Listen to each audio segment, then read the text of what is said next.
Voice of south நேயர்களுக்கு வணக்கம். இந்த நேர்காணலில் நாம் சந்திக்கிருப்பவர் இடதுசாரி செயற்பாட்டாளர் திருமிகு மருதையன் அவர்கள். வணக்கம்.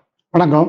இப்போது நாடாளுமன்றத்தை சமூக நீதிக்கான ஒரு போர்க்களமாக மாற்றிக் கொண்டிருக்கிறார் ராகுல் காந்தி. அதே சமயம் பாஜகவும் அதனுடைய அஜெண்டாவை செயல்படுத்துறத பார்க்க முடியுது. இன்னைக்கு காலையில ஒரு அறிவிப்பு உள்துறை அமைச்சகத்திட்டிருந்து வெளியாகுது. உள்துறை அமைச்சகத்தினுடைய முதல் பக்கத்துல RSS அமைப்புக்கு தடைகளை நீக்கினதை பற்றி அறிவிப்பு நீங்க நோட்டீஸ் பண்ணுங்க, அது காப்பிய நகலை நீங்க அதுல போடுங்க அப்படின்னு அறிவிப்பு கொடுக்குறாங்க. அப்போ அவர்களும் அதனுடைய அஜெண்டாவை தீவிரப்படுத்துறதுல முக்கியமா அதுல செயல்படுறத பார்க்க முடியுது. இதை நம்ம எப்படி எடுத்துக்கிறது? வரக்கூடிய காலங்கள்ல இந்த சமூக நீதிக்கான போராட்டம் அப்படின்றது எப்படி இருக்க போகுது? எப்படி இந்தியா கூட்டணி வரக்கூடிய காலங்களை சமாளிக்க போறாங்கன்னு நினைக்கிறீங்க? அதாவது மதவெறிக்கு எதிராகவும் சமூக நீதிக்காகவும் இந்தியா கூட்டணி கட்சிகள் போராடுகின்ற அதே நேரத்தில் சமூக நீதியை ஒழிப்பதற்கு, இந்துத்துவ கொள்கையை நிலைநாட்டுவதற்கு அவங்க வேலை செய்யறாங்க. இப்ப நீங்க சொன்ன சுற்றறிக்கை அப்படின்றது உள்துறை அமைச்சகத்தோட இதுல வெளியிட்டு இருக்கிறாங்க. அதுக்கு பின்னால ஒரு கதை இருக்குது. அதாவது மோடி அரசு வந்த பிறகு ஒரு ஒன்றிய அரசு ஊழியர்களுக்கெல்லாம் சிவில் சர்வீஸ் கான்டக்ட் ரூல்ஸ் 1964 1964 கொண்டு வரப்பட்டது அப்படின்னு ஒண்ணு இருக்குது.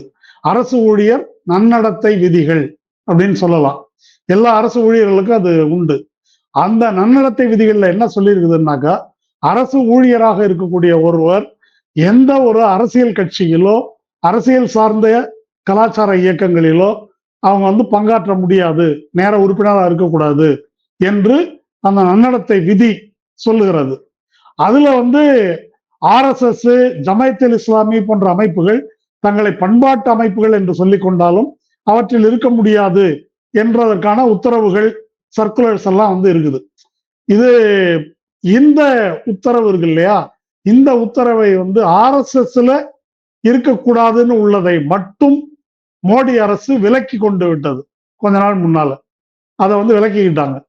இது ஒரு பக்கம் நடந்துட்டு இருக்கும் போதே மத்திய பிரதேச உயர் நீதிமன்றத்துல ஒரு வழக்கு வருது. அதுல அங்க மத்திய பிரதேசத்துல ஒரு ஓய்வு பெற்ற அரசு ஊழியர், அவரு மத்திய பிரதேச ஹைகோர்ட்ல ஒரு கேஸ் போடுறாரு. நான் ஓய்வு பெற்றுட்டேன், பென்ஷன் வாங்கிட்டு இருக்கிறேன், ஆனா அரசு ஊழியரா இருக்கிறவங்க இந்த மாதிரி RSSல இருக்கக்கூடாது அப்படின்னு இருக்குது. நான் மிச்ச காலத்துக்காவது, வாழ்நாளில் மிச்ச காலத்துக்காவது RSSல் இணைந்து இந்த தேசத்துக்கு சேவை செய்ய விரும்புறேன். அரசு ஊழியர் நன்னடத்தை விதி அதுக்கு தடையா இருக்குது. இந்த நன்னடத்தை விதியை அரசமைப்பு சட்டத்துக்கு எதிரானது. அதனால இந்த நன்னடத்தை விதிகளையே நீக்க வேண்டும் அப்படின்னு மத்திய பிரதேச ஹைகோர்ட்ல கேஸ் போடுறாரு. அது விசாரணைக்கு வருகிறது. அந்த விசாரணைக்கு வரும்போது அந்த வழக்கை ஒரு சுஷ்ருத் அரவிந்த் தர்மாதிகாரி அப்படின்னு ஒரு நீதிபதி, அவர் தலைமையிலான 2 நீதிபதிகள் கொண்ட அமர்வு, அந்த அமர்வு விசாரிக்குது. இந்த இப்படி ஒண்ணு கேஸ் போட்டிருக்கிறாரு, நீங்க என்ன சொல்றீங்க அப்படின்னு மோடி அரசுக்கு நோட்டீஸ் அனுப்புது இந்த நீதிமன்றம். மோடி அரசு நாங்க RSSல இருக்கலாம்னு சொல்லிட்டாங்க, நாங்க தான் எடுத்துட்டோமே, அந்த தடையெல்லாம் நீக்கிட்டோம், நாங்க இருக்கலாம்னு சொல்லிட்டோமே, அப்புறம் என்னத்துக்கு இந்த மனு அப்படின்னு சொல்லி மோடி அரசு போடுது. இப்போ இப்படி ஒண்ணு மோடி அரசே இந்த சர்க்குலர்ல அதை விலக்கிட்டாங்க என்ற பிறகு எதுக்கு அனாவசியம் பெட்டிஷன் போட்டிருக்கிற, பெட்டிஷன் டிஸ்மிஸ்ட் அப்படின்னு முடிச்சிருக்கணும் நியாயமா. இன்ஃப்ரக்சுவஸ் அப்படின்னு சொல்றது, அதை அப்படி சொல்லியிருக்கணும். அப்படி சொல்வதற்கு பதிலாக அந்த நீதிபதி என்ன செய்யறார் அப்படின்னு சொன்னா, RSSின் மேன்மைகளை பற்றி உரையாற்றுகிறார். இந்த RSSல ஒன்றிய அரசு ஊழியர்கள் இருக்கலாம் அப்படின்னு ஒரு உத்தரவு பிறப்பிக்கிறதுக்கு இந்த அரசாங்கத்துக்கு புத்தி வர்றதுக்கு 50 வருஷம் ஆயிருக்குது. எப்பேற்பட்ட அமைப்பு அது, மிகச்சிறந்த சிந்தனை களம், திங்க் டேங்க், அது சர்வதேச அளவுல புகழ்பெற்ற திங்க் டேங்க். அந்த மாதிரி செயல்படக்கூடியவர்கள் இந்த மோடி அரசு, இந்த அரசுக்கு 50 வருஷம் ஆச்சா அப்படின்னு அவர் கேட்டிருக்கிறார். இப்போ RSS பத்தி நமக்கு ஏற்கனவே தெரியும். காந்தி கொலையிலிருந்து அதனுடைய நீண்ட வரலாறு பத்தி, அதற்கு முன்னால அவர்கள் பிரிட்டிஷ்காரருக்கு வேலை செஞ்சதை பத்தி எல்லாம் நமக்கு தெரியும். அது ஒரு பக்கம் இருக்கட்டும், அது எதுவுமே கிடையாது. அவங்க பிறந்த நாள்ல இருந்து இந்த மண்ணுக்காக பாடுபட்டு தேய்ந்து போயிருக்கிறார்கள் என்பது போல அந்த நீதிபதி பேசியிருக்காரு. ஓ 50 வருஷம் ஆச்சா உங்களுக்கு புத்தி வர்றதுக்கு அப்படின்னு கேட்டிருக்காரு. அதுக்கு என்ன பொருள்னா 1975 அவசர நிலை கொண்டு வரப்பட்ட போது RSS வந்து தடை செய்யப்படுது. அதுல இருந்து கணக்கு பண்ணா இப்ப 50 வருஷம் வருது. ஆனா RSS வந்து இந்த நாட்டில் 3 முறை தடை செய்யப்பட்டிருக்குது. 1948 காந்தி கொலையை தொடர்ந்து, 1975 அவசர நிலை காலத்தில், அதுக்கு பிறகு 1992 பாபர் மசூதி இடிப்பை தொடர்ந்து RSS வந்து தடை செய்யப்பட்டது. இப்ப இந்த நீதிபதி வந்து பாபர் மசூதி இடிப்புல தடை செய்யப்பட்டதே அவருக்கு தெரியாத மாதிரி எழுதுறாரு. அப்ப அந்த நீதிபதியோட கருத்து இடிச்சது கரெக்ட், தடை செஞ்சது தப்பு. இதான் அவருடைய கருத்து. இதை வெளிப்படையா சொல்லலையே தவிர அதை வந்து அவர் சூசகமா சொல்றாரு. இப்படி 50 வருடம் ஆயிருக்கு அவங்களுக்கு அப்படின்னு சொல்லிட்டு இந்த நீதிபதி தான் ஒரு உத்தரவு போடுறாரு. நீங்க சர்க்குலர்ல எழுதி வச்சுக்கிட்டீங்கன்னா தெரியாது இல்லை யாருக்கும். அப்போ ஹோம் மினிஸ்ட்ரி தன்னுடைய வெப்சைட்ல இதை பிரகடனப்படுத்த வேண்டும். அரசு ஊழியர்கள், ஒன்றிய அரசு அப்படின்னு உத்தரவு போடுறாங்க. அந்த உத்தரவின்படிதான் இப்போ மோடி அரசு ஹோம் மினிஸ்ட்ரியினுடைய வெப்சைட்ல ஒன்றிய அரசு ஊழியர்கள் RSS இருக்கலாம் என்ற அறிவிப்பை வெளிப்படையாக வெளியிடுகிறார்கள். இதுல ஒரு லாஜிக்கலா ஒரு கேள்வி இருக்குல்ல. இப்போ நீங்க சொன்னது போலவே முன்கூட்டியே பார்த்திருந்தோம். பெங்கால்ல ஒரு RSS ஆதரிச்சு ஒரு நீதிபதி பேசியிருந்தாரு. இப்ப இந்த மத்திய பிரதேச ஒரு நீதிபதி இப்படி இன்னொரு வழக்க தொடர்ந்ததே ஒரு முன்னாள் அரசு ஊழியர் அப்படின்றப்போ இவர்கள் எல்லாமே முன்கூட்டியே RSS மீது ஒரு அபிப்பிராயத்தை, ஒரு நன்மதிப்பை வச்சிருக்கக்கூடிய நபர்களா தான் இருக்காங்க. அப்படி இருக்கும் பட்சத்துல இந்த அறிவிப்புன்னு இருக்குல்ல, தடையை நீக்குகின்ற அறிவிப்பு இருக்குல்ல, நீங்க அரசு அதிகாரிகளாக இருந்தாலும் அரசு அமைப்புல இருக்கலாம் அப்படின்ற அறிவிப்பு அவர்களுக்கு தான் எந்த அடையாளமுமே இல்லை. நீங்க வந்து இப்படி அடையாளப்படுத்திக்க வேண்டிய அவசியம் இல்லை, முகாந்திரம் இல்லாத ஒரு அமைப்பு தான் RSS அப்படின்ற பொழுது இந்த தடை நீக்கப்பட்ட பிறகு என்ன பெரிய ஒரு சம்பவம் நிகழ்ந்துற போதுன்னு நினைக்கிறீங்க? இல்ல ஒரு விஷயம் ஒண்ணு இருக்குதுங்க. அதாவது ஒரு காரியத்தை திரைமறைவுல செய்யறதுன்றது ஒண்ணு, அதை வெளிப்படையா செய்யறதுன்றது இன்னொன்னு. இப்போ பாபர் மசூதி இடிச்சாங்க இல்லையா 92 அப்போ அது சட்டவிரோத நடவடிக்கை. அது இடிச்சப்போ வாஜ்பாய் என்ன சொன்னார் தெரியுமா? என் வாழ்க்கையிலேயே துக்கமான நாள் இதுதான் அப்படின்னாரு. அத்வானி இடிக்கிற இடத்துல நின்னாரு. அவர் என்ன சொன்னார் தெரியுமா? எங்க கட்டுப்பாட்டிலேயே இல்லை, இது மாதிரி பண்ணிருக்க கூடாது, இதை இடிச்சிருக்க கூடாது, சட்டவிரோதமான இப்படி பேசினாங்க அவங்க. அப்போ 92 அந்த மசூதி இடிப்புக்கு பிறகு அவங்க தோல்வி அடைந்தார்கள் பல இடங்கள்ல. அதை அந்த அன்றைக்கு அதை வெளிப்படையாக நியாயப்படுத்த முடியல. அதுக்கு பிறகு அதுக்கு முன்னால நடைபெற்ற கலவரங்கள், அந்த கலவரங்களின் போதெல்லாம் நாங்கள் இல்லைன்னு தான் இவங்க சொல்லுவாங்க. எங்களுக்கு அதுக்கு சம்பந்தம் இல்லை, நாங்க செய்யலைன்னு சொல்லுவாங்க. ஆனா இன்னைக்கு ஒவ்வொரு விஷயமும் எப்படி நடக்குது? ஆமா நாங்க தான் செய்யறோம். லவ் ஜிஹாத் நேரம் அடிச்சுட்டு நாங்க தான் அடிச்சோம்னு சொல்றாங்க. மசூதிகள் மேல கொண்டு போய் காவி கொடி ஏத்துறாங்க, மசூதி மேல அம்பு விடுற மாதிரி காட்டுறாங்க, அதை நாங்க தான் செஞ்சோம் அப்படின்றாங்க. வெளிப்படையாக மாட்டுக்கறி வைத்திருந்தாலும் அடித்து கொள்கிறார்கள், ஆமா நாங்க தான் செஞ்சோம் அப்படின்றாங்க. இப்ப கன்வர் யாத்திரான்னு வந்து போகுது, அதுல வந்து முஸ்லிம்கள்லாம் பயந்து போய் கடையை மூடி இருக்கிறாங்க. கடையை மூடினது இல்லாம ரோட்ல போற வர முஸ்லிம்கள், கார்ல போறவங்க, டூ வீலர்ல போறவங்கள சும்மா பிடிச்சு அடிக்கிறாங்க, அடிச்சு அதை வீடியோ எடுத்து போடுறாங்க இல்லையா? இது எல்லாத்தையும் நம்ம பாக்குறோம். ஒரு ரயில்வே கம்பார்ட்மெண்ட்ல சும்மா படுத்துட்டு இருந்த முஸ்லிம்களை சுடலையா RPF ஒருத்தன்? அப்போ இதையெல்லாம் வெளிப்படையாக செய்கிறார்கள். இப்போ UP அரசு ஒரு சட்டம் கொண்டு வந்திருக்குது, யாராவது மதம் மாறினா ஆயுள் தண்டனை சட்டம் திருத்தம் கொண்டு வந்திருக்கிறாங்க. அப்ப எதையெல்லாம் முன்பு சட்ட விரோதமா செய்தார்களோ, எதையெல்லாம் முன்பு ரகசியமா செய்தார்களோ, அதையெல்லாம் இப்போது வெளிப்படையாக சட்டபூர்வமாக செய்கிறார்கள் அப்படின்றதுதான் இப்ப இருக்கிற மாற்றம். இப்ப நீதிபதிகளை பொறுத்த வரைக்கும் நீங்க சொன்ன மாதிரி பெங்கால்ல ஒரு நீதிபதி ரிட்டையர் ஆன உடனே மக்கானாலே வந்து பிஜேபியில சேர்ந்துட்டாரு. அவருக்கு உடனே சீட்டும் கொடுத்துட்டாங்க, அதை பார்த்தோம். நீதித்துறையில ராகுல் காந்தி வெளிப்படையா சொல்றாரு, பல பேர் எல்லாருமே வெளிப்படையா சொல்றாங்க. நீதித்துறையில் நீதிபதிகள் இப்போ வெளிப்படையாகவே பேசுகிறார்கள். இப்போ வந்து நம்ம மத்திய பிரதேச அந்த நீதிபதி ஒரு பெட்டிஷன் இன்ஃப்ரக்சுவஸ் ஆன பிறகு RSSக்கு எதுக்கு துதிபாடுறாரு, இது தேவையில்லாதது, இது வந்து முறைகேடானது இப்படி பேசக்கூடாதுன்னு உச்சநீதிமன்ற தீர்ப்பு இருக்குது என்ற ஓய்வு பெற்ற நீதியரசர் சந்துரு ஒரு கட்டுரை எழுதியிருக்காரு. ஆனா இதே சென்னை உயர் நீதிமன்றத்துல உதயநிதி சனாதனம் பற்றி பேசினார் இல்லையா, அதை ஒட்டி திருவாரூர்ல ஒரு ஒரு கல்லூரியில சனாதனம் பற்றி பேச்சு போட்டிக்கு மாணவிகளுக்கு அறிவிச்சாங்க. அறிவிச்ச உடனே அதுக்கு ஆட்சேபம் எழுந்தது.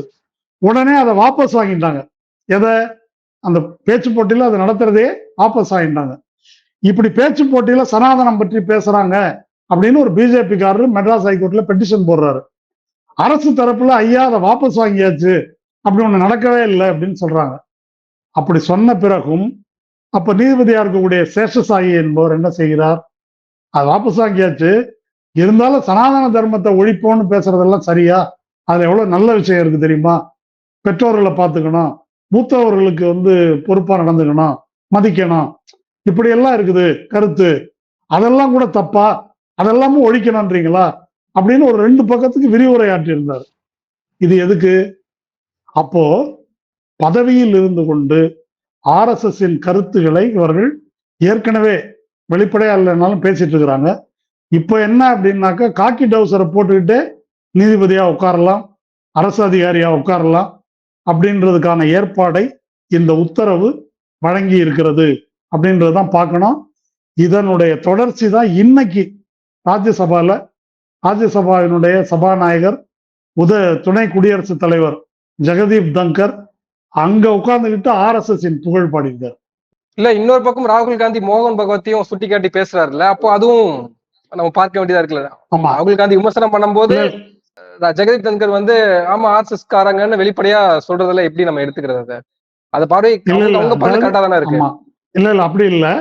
ராஜீவ்காந்தி எதுல சொன்னாரு அதை முதல்ல நான் சொல்றேன், அதுக்கு பிறகு ஜெகதீப் தங்கர் எதுக்காக பேசினாருன்றதுக்கு வருவோம். ராகுல் காந்தி எதற்காக சொன்னார்னாக்கா, பட்ஜெட் பற்றிய விவாதத்தில் இந்த நாட்டு மக்கள் ஒரு சக்கர வியூகத்தில் சிக்கி இருக்கிறார்கள். மகாபாரத போரில் சக்கர வியூகத்தில் சிக்கிய அபிமன்யுவை போல நம்ம நாட்டினுடைய மாணவர்கள், நடுத்தர வர்க்கத்தினர், விவசாயிகள், தொழிலாளர்கள், வேலையில்லா பட்டதாரிகள், OBC SC ST மக்கள் ஒரு சக்கர வியூகத்துல சிக்கி இருக்கிறாங்க. அன்னைக்கு அபிமன்யுவை சுற்றி வளைத்தது சக்கர வியூகத்துல 6 தளபதிகள். அது துரியோதனன், அப்புறம் துரோணாச்சாரியாரு, சகுனி, இந்த மாதிரி ஒரு 6 பேரு. இங்க அது மாதிரி ஒரு 6 பேர் இருக்கிறாங்க. அது மோடி, அமித்ஷா, மோகன் பகவத், அஜித் தோவல், அதானி, அம்பானி, இந்த 6 பேர் தான் இந்த நாட்டு மக்களை சுற்றி வளைத்திருக்கிறார்கள் அப்படின்னு பேசினாரு. இப்போ அதை மட்டும் அவர் சொல்லல, இது வேற ஒரு விஷயம் சொன்னாரு. இந்த நாம் இப்ப வெளிப்படையா தெரிகிற அரசை மட்டுமல்ல, நமக்கு கண்ணுக்கு தெரியாத ஒரு டீப் ஸ்டேட் ஒண்ணு இருக்குது, அந்த டீப் ஸ்டேட்டை நம்ம எதிர்கொண்டு இருக்கிறோம் அப்படின்னு சொன்னாரு. நம்ம வாசகர்கள் பலருக்கு இந்த வார்த்தை டீப் ஸ்டேட்னா என்ன அப்படின்றது தெரியாம இருக்கலாம் பார்வையாளர்களுக்கு. இப்போ பாகிஸ்தான் ஒரு உதாரணத்துக்கு எடுத்துக்குவோம். பாகிஸ்தான்ல ஒரு யாராவது தேர்ந்தெடுக்கப்பட்டாக்கா கொஞ்ச நாள் தான் பதவியில் இருப்பாங்க, அப்புறம் ஆட்சி கவிழும், ராணுவம் கைப்பற்றும், அப்புறமா கொஞ்ச நாள் கழிச்சு ஆட்சிக்கு வரும், திரும்ப ராணுவம் கைப்பற்றும். இந்த கூத்து தொடர்ந்து நடக்கிறத நம்ம பார்த்துக்கிட்டே இருக்கிறோம். பாகிஸ்தான்ல எதை டீப் ஸ்டேட்னு சொல்லுவாங்கன்னாக்கா, இன்டர் சர்வீசஸ் இன்டெலிஜென்ஸ், ஐஎஸ்ஐயும் ராணுவத்துல ஒரு பிரிவினரும் அவங்களுடைய அதிகாரத்தையும் அவங்களுடைய செயல்பாட்டையும் கேள்விக்குள்ளாக்குற மாதிரி யாராவது ஒரு பிரதமர் வந்தாக்கா அவனை போட்டு தள்ளிடுவாங்க அல்லது ஆட்சிக்கு வந்துருவாங்க. அந்த அளவுக்கு அங்க ராணுவமும் இந்த உளவுத்துறை இருக்குல்ல ISI, அது ரெண்டும் அந்த அளவுக்கு பவர்ஃபுல்லா இருக்கு. அதை தான் பாகிஸ்தானுடைய டீப் ஸ்டேட்னு சொல்லுவாங்க. நம்ம நாட்டுல எது டீப் ஸ்டேட்? நம்ம நாட்டுல டீப் ஸ்டேட் என்பது இந்த EDல, CBIல, ITல, இன்னும் CAGல, நீதிமன்றத்துல, பல துறைகளில், இராணுவத்துல, இதுல எல்லாம் இருக்கக்கூடிய RSS காரர்கள், உள்ளுக்குள்ள வெளிப்படையா அறிவிக்காமல் மறைந்து இருக்கக்கூடிய RSS காரர்கள். அப்போ அவங்க தான் இதை இயக்குகிறார்கள். அவங்க இத்தனை நாள் வரைக்கும் ஸ்லீப்பர் செல் மாதிரி இருந்தாங்க. இப்போ தைரியமா வெளியே வர்றாங்க. வெளியே இப்ப இனி நம்ம தான் அப்படின்றதுனால தைரியமாக வெளியே பேசுகிறார்கள். இததான் டீப் ஸ்டேட் என்று ராகுல் காந்தி முந்தா நாள் லோக்சபால சொன்னார். இன்னைக்கு ராஜ்யசபால ஒரு விஷயம் நடந்திருக்குது. சமாஜ்வாதி பார்ட்டியில ராம்ஜி ராவ் சுமன் அப்படின்னு ஒரு எம்பி, அவர் வந்து ராஜ்யசபால மாநிலங்களவையில பேசுறாரு. அவர் என்ன சொல்றாரு, NTA இருக்கு இல்லையா, நேஷனல் டெஸ்டிங் ஏஜென்சி, இந்த நீட் முறைகேட்டுக்கு பொறுப்பேற்க வேண்டிய ஏஜென்சி, அந்த NTA தலைவராக இருக்கக்கூடிய பிரதீப் குமார் ஜோஷி அப்படின்றவர், அவரை பத்தி அவர் சொல்றாரு. அவருக்கு என்ன தகுதி, அவருக்கு RSS கனெக்ஷன் இருக்குது, இந்த மாதிரி பதவிகள்லாம் இருப்பதற்கு வேற தகுதிகள் தேவையில்லை, RSSக்கு நெருக்கமா இருக்கிற ஒரு தகுதி போதும் அப்படின்னு அவர் பேசுறாரு. அவர் பேச விடாமல் உடனே ஜெகதீப் தங்கர் இடைமறிக்கிறார். RSS பத்தி பேசாதீங்கன்றாரு. உடனே கார்கே எழுந்திருச்சு, அந்த உறுப்பினர் பேசும்போது இதை பேசாதே என்று சொல்லி குறுக்கிடுவதற்கு உங்களுக்கு அதிகாரம் இல்லை, இது அவை விதிகளுக்கு எதிரானது அப்படின்னு சொல்லி இவரு கார்கே ஆட்சேபிக்கிறார். அவர் உண்மையைத்தான் பேசுறாரு அப்படின்னு. அதுக்கு ஜெகதீப் தங்கர் என்ன சொல்றாரு, நான் அவை விதிகளை மீறியதா சொல்றீங்க, அவர் அரசமைப்பு சட்டத்தையே அழிக்கிறார். யாரு? சமாஜ்வாதி பார்ட்டி MP RSS பற்றி குறிப்பிட்டதுனால அரசமைப்பு சட்டத்தையே அழிக்கிறார். இந்த நாட்டில் RSS உரிமை இல்லையா? இந்த நாட்டில் மிகப்பெரிய தொண்டர்கள் RSS காரர்கள், எப்பேற்பட்ட சேவை மனப்பான்மை கொண்டவர்கள் தெரியுமா? இந்த நாட்டுக்கு தொண்டாற்றுவதற்கு அவர்களுக்கு உரிமை இல்லை என்று சொல்வது அவர்களுடைய அரசியல் சட்ட உரிமையை மறுப்பதாகும். அவர் அரசமைப்பு சட்ட உரிமையை வந்து மறுக்கிறாரு. இதை நான் ஒருபோதும் அனுமதிக்க முடியாது, இதையெல்லாம் அவை குறிப்பிலிருந்து நீக்கிறேன் அப்படின்னு பேசுறாரு ஜெகதீப் தங்கர். இப்ப இதைத்தான் ராகுல் காந்தி டீப் ஸ்டேட் என்று சொன்னார். இப்படி உள்ளுக்குள்ள இப்படி உறைந்து இருக்கிறார்கள் என்பதைத்தான் அவர் குறிப்பிட்டார். இதுல இப்ப நம்ம ஒண்ணு புரிஞ்சுக்க முடியுது, அதாவது முன்னாடி மறைமுகமாக இந்த நபர்கள் எல்லாம் RSS காரர்களா இருந்தாலும் மறைமுகமா இருந்தாங்க, இப்ப வெளிப்படையாக வராங்க அப்படின்றத பார்க்கிறோம். இப்ப அண்மையில நம்ம சென்னையில PN பிரகாஷ் சொல்லக்கூடிய முன்னாள் நீதிபதி, அவரும் வந்து இப்போ அட்வொகேட் ஜெனரலா நியமனம் செய்யப்பட்டிருக்காரு. அவரும் ஒரு RSS பின்புலம் கொண்ட RSS தலைவராகவும் இருந்திருக்காரு. இப்போ வெளிப்படையாக இவர் வருவது அவரு வெளிப்படையாகவே இடிப்பு அதை பற்றி ரொம்ப பாராட்டி பேசியிருக்காரு. ஓகே, அதான் இப்ப இப்படியான நபர்கள் இருக்காங்களே, இப்ப இவங்க வெளிப்படையா வரது ஒரு பக்கம் இந்தியா கூட்டணிக்கு ஏதுவாக இருக்குமா? ஏன்னா மறைமுகமா இருக்கும் போதுதான் இப்படியான நபர்கள் யார் என்னன்னு தெரியாது. இப்ப ஒட்டுமொத்த அரசு நிர்வாகமும் அதிகாரத்தில் இருக்கக்கூடிய நபர்களும் RSS காரர்களாக குவிந்து கிடப்பது அப்படின்றது ஒரு பக்கம் இந்தியா கூட்டணிக்கு நேரடியாக ஒரு எதிரி தென்படுறாங்கல்ல. ஆமா, இல்ல இவங்க வெளிப்படையாக வருகிறார்கள் அப்படின்னாக்கா இது வரைக்கும் தெரியாம இருந்தது, இப்ப தெரியுது. இப்போ அவங்க என்ன சொல்றாங்கன்னாக்கா இது லெஜிட்டிமேட் அப்படின்னு சொல்றாங்க. இதுல கூச்சப்படுறதுக்கு என்ன இருக்கு? ஆமா நாங்க இந்துத்துவவாதி தான், ஆமா நான் ஆன்டி முஸ்லீம் தான், இப்ப என்னன்ற என்ற நிலைக்கு வந்திருக்கிறார்கள். இப்ப இந்தியா கூட்டணி செய்ய வேண்டியது என்ன என்றால், இப்ப RSS ஐயோ RSS அப்படி பண்ணிடுச்சு, ஐயோ RSS இப்படி பண்ணிடுச்சுன்றது அல்ல, RSS நடவடிக்கைகளுக்கு எதிரான மதசார்பற்ற சக்திகளின் எதிர் அணிவகுப்பு ஒன்று நமக்கு வேண்டும். அந்த மாதிரி இருந்து இத கருத்தியல் ரீதியா மட்டும் இல்லாம அமைப்பு ரீதியா எதிர்கொள்ற மாதிரி இருக்கணும். இப்ப UPல வந்து என்ன நடக்குது, இந்த கன்வர் யாத்திரான்னு போறாங்க, போகும்போது போற வர்ற அப்பாவி முஸ்லீம்களை அடிக்கிறாங்க. சுப்ரீம் கோர்ட் வந்து உத்தரவு போட்டிருக்குது, என்ன இந்த மாதிரி யோகி அரசாங்கம் ஒரு உத்தரவு போடுறாங்க, சர்க்குலர். அந்த கன்வர் யாத்திரா போற ரூட்ல எல்லாம் இருக்கக்கூடிய கடைகளுடைய ஓனர் பேரையும் கடையில் வேலை செய்பவர்கள் பேரையும் எழுதி தொங்க விடணும்.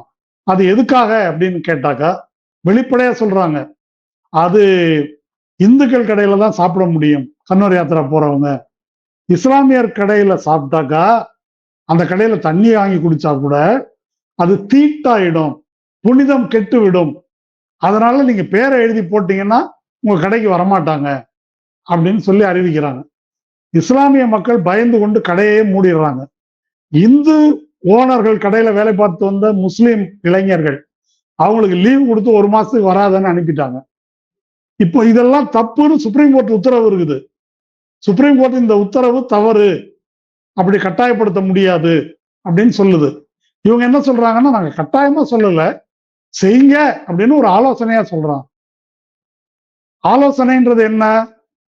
ஆலோசனை என்பது ஒரு மிரட்டல். இப்போ இந்த கடையில பேர் எழுதி தள்ளு வண்டிக்காரங்க, பழம் விற்கிறவங்க பேர் முஸ்லிம் பேர் எழுதி தொங்க விட்டுருக்காங்க. பழம் விற்கிறவங்க.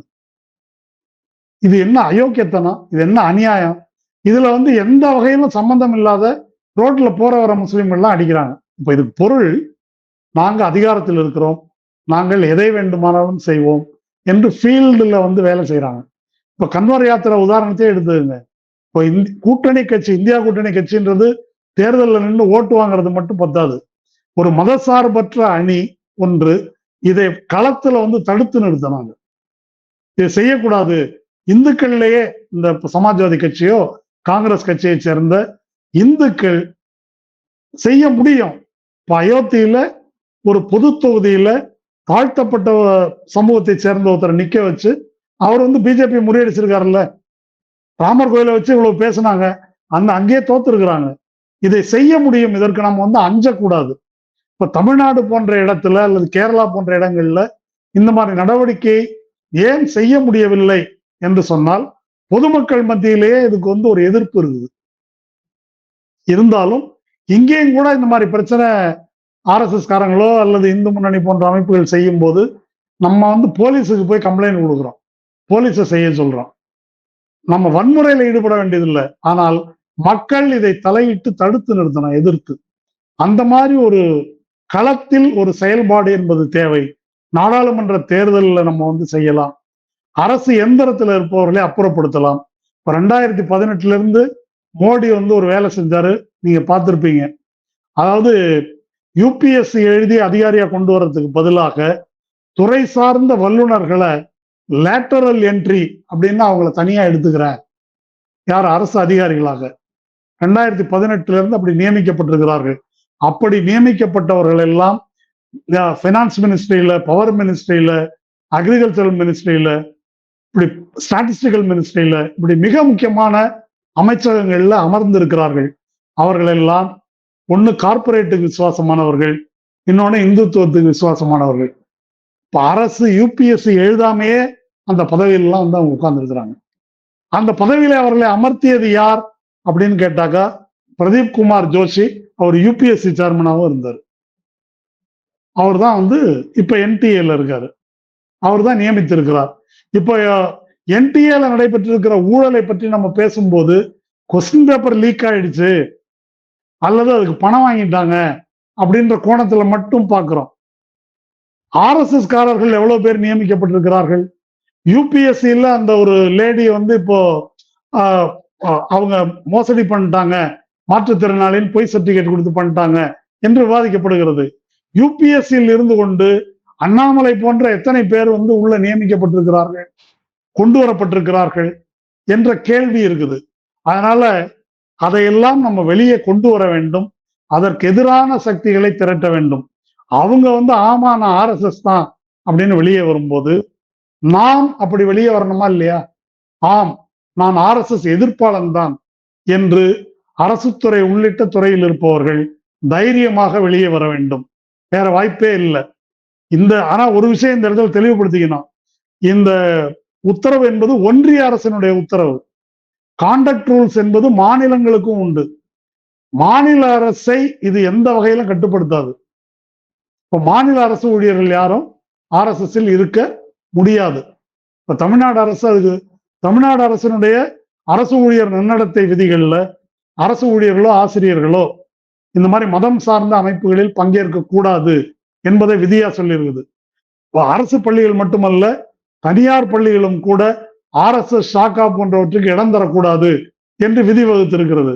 கேரளால கம்யூனிஸ்ட் கட்சி அரசு அவங்க கோயில்ல ஷாக்கா நடத்திட்டு இருந்தாங்க. அது நடத்தக்கூடாது என்று அந்த ஊர்ல இருக்கக்கூடிய வேறு பெயர்கள்ல வராங்கல்ல, வேறு பெயர்கள் வேறு பெயர்கள வராங்க, அப்படி வர்றாங்க. அது RSS செய்யக்கூடாதுன்னு உத்தரவு போட்டாங்க. அதை எதிர்த்து கேரள உயர்நீதிமன்றத்தில் வழக்கு தொடுத்தாங்க. கேரள உயர்நீதிமன்றம் அந்த மனுவை தள்ளுபடி செய்து விட்டது. தடை செஞ்சது சரிதான் அப்படின்னு சொல்லிடுச்சு. அதனால பல வடிவங்களில் பல பெயர்களில் இவர்கள் வருகிறார்கள்.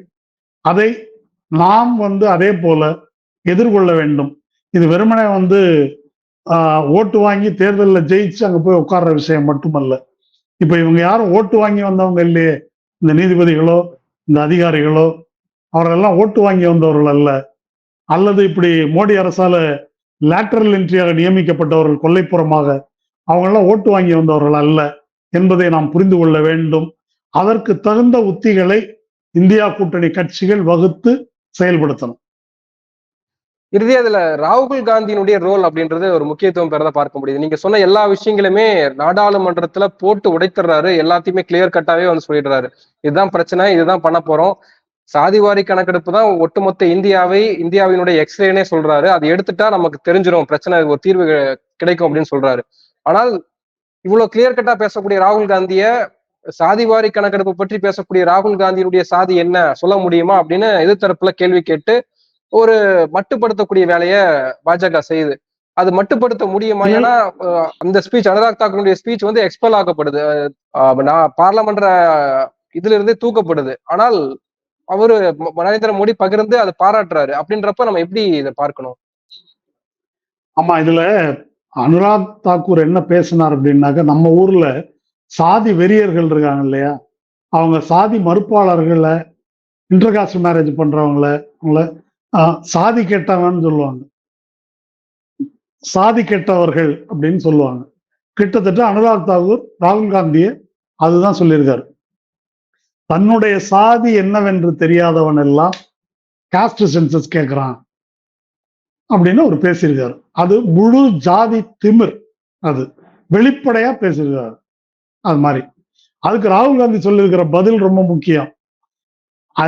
அதாவது எஸ்சி எஸ்டி ஓபிசியினுடைய உரிமைகளை பற்றி யார் பேசினாலும் அவர்கள் இவ்வாறு அவமதிக்கப்படுவார்கள் என்பதை நான் அறிவேன். அதனால இதுக்கெல்லாம் நான் பணிய மாட்டேன். காஸ்ட் சென்சஸ் எடுக்கிறியா இல்லையா, அந்த கேள்விக்கு பதில் சொல் என்று அவர் நின்றுகிறார். இப்போ இதை நியாயப்படுத்தவே முடியாமல் அப்போ சபாநாயகராக இருந்த ஜெகதம்பிகா பால் அப்படின்றவர் ஒரு பிஜேபிக்காரர் தான், அவரே இதை அவை குறிப்பிலிருந்து நீக்கி இருக்கிறார். ஒரு அவை குறிப்பிலிருந்து நீக்கிற அளவுக்கு மோசமான ஒரு விஷயத்தை, நீக்கப்பட்டதை பாராட்டி அனுராக் தாக்கூர் மிக சிறப்பாக உண்மைகளையும் நகைச்சுவையும் கலந்து பேசியிருக்கிறார் அப்படின்னு மோடி போட்டிருக்கிறார். இப்ப காங்கிரஸ் அதை ஒரு உரிமை பிரச்சனையா எழுப்பியிருக்கிறாங்க. அதை ஒரு பிரதமர், அந்த அவையின் உறுப்பினர், அவை குறிப்பிலிருந்து நீக்கப்பட்ட ஒரு விஷயத்தை பாராட்டி அங்கே வெளியே சொல்றாரு அப்படின்னு சொன்னா அது நாடாளுமன்றத்தையே கேவலப்படுத்தக்கூடிய செயல். இப்போ இதை ஒரு பிரதமர் எப்படி செய்யறாரு அப்படின்னு கேட்டாக்கா, அவர் எதை செய்யல. தேர்தல் பிரச்சாரத்துல அவர் எப்படி பேசினாரு அதை நம்ம பார்த்தோம் இல்லையா. தாலி எடுத்துட்டு போயிடுவாங்க, மாட்டை ஓட்டிட்டு போயிடுவாங்க, வீட்டை பிடிங்கிடுவாங்க, என்னெல்லாம் சொல்லல. இவ்வளவு கேவலமாக பிஜேபி காரங்களே இது என்னது ஓவரா இருக்குது அப்படின்னு அவர்களே கவலைப்படும் அளவுக்கு கீழ்த்தரமா பேசிய நபர் தான் பிரதமர். அதனால என்னுடைய கருத்துப்படி அனுராக் தாக்கூரோட மோசமான ஆளு மோடி தான். என்ன ஆனா வேற வழி இல்லை. இப்ப அந்த மாதிரி நாடாளுமன்றத்துல பேச முடியாதனால ஆள் வச்சு பேசுறாரு. அதோட ராகுல் காந்தி பேசும்போது அவையில இருப்பதற்கு அவர் கொஞ்சம் பயமா இருக்குது, கௌரவ குறைச்சலா இருக்குது. அதனாலதான் அவரும் அமித்ஷாவும் எஸ்கேப் ஆயிட்டாங்க வெளியே. அதனால மோடி அதற்கு தயங்கக்கூடியவர் அல்ல. ராகுல் காந்தியை பொறுத்த வரைக்கும் காஸ்ட் சென்சஸ் என்பதை அழுத்தமா பேசுவதில் ஒரு முக்கியமான பாயிண்ட் இருக்குது.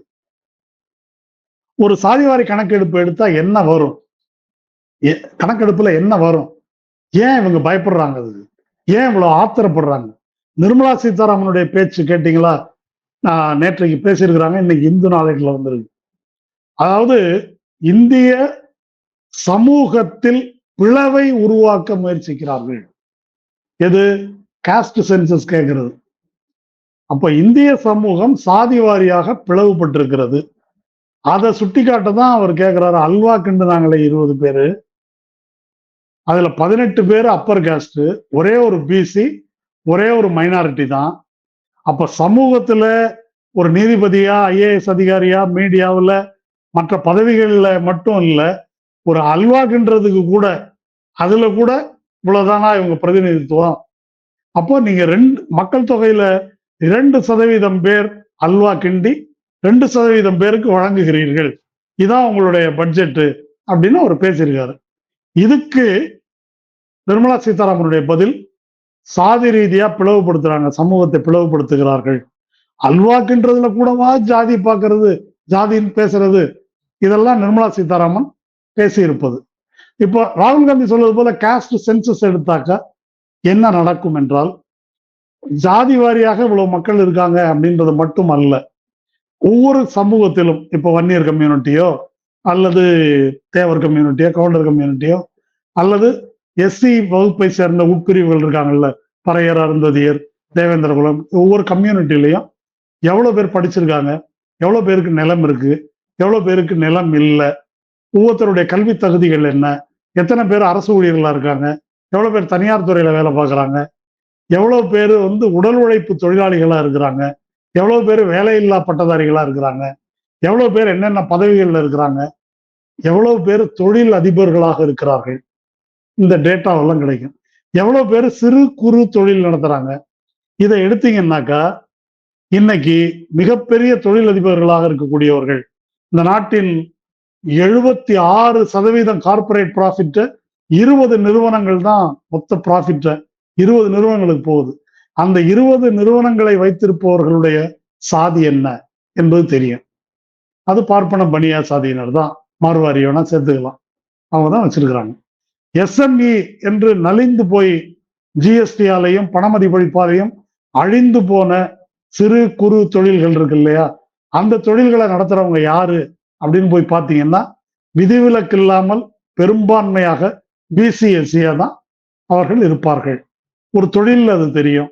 மற்ற நம்ம வழக்கமா ஐஏஎஸ், நீதிபதி, ஐபிஎஸ் இதை மட்டும்தான் புள்ளி விவரத்தை பேசிட்டு இருக்கிறோம்.